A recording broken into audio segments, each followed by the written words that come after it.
दधिसिंगा ग्राम में हाथी उत्पात खलारे पशि धान खाइला। ढेंकानाल जिला गोवंदिया ब्लॉक दधिसिंगा ग्राम में हाथी उत्पात जो ग्रामवासी मैंने भयभीत हो पड़ते। गतकाली विलंबित राति गोटिकिया दंता हाथी ग्राम मध्य विभिन्न लोकों बाड़ी पशि क्षयक्षति कर। आज 28/12 सकाल 4 घंटा समय वन विभाग कर्मचारी मैंने हाथी को ग्राम जंगल आड़े घौड़ाई देते। हाथीटी ग्राम तल आड़ आसी हरिजन साइड ठिया होता। सेठार लोक मैंने होहल्ला कर रास्त राजकिशोर महांती बाड़ी पशि कदली गछ भांगी खाइबा सहित पनीपरिया माड़ी दली नष्ट करने सहित पथर कांत भांगी देछि।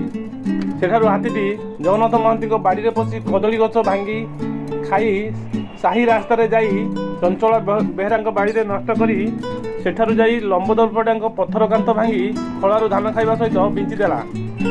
शबर साही पशि चौधरी देहुरी खलारू 4टी धान बिड़ा खाई शरत परिडा बगीचार 20 बुदा बाउंश खाई नष्ट कर।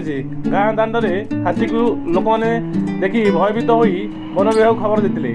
वन विभाग कर्मचारी मैंने घटनास्थल पहुंची दीर्घ 4 घंटा परिश्रम कर हाथी को जंगल रास्त घोड़ाई देते।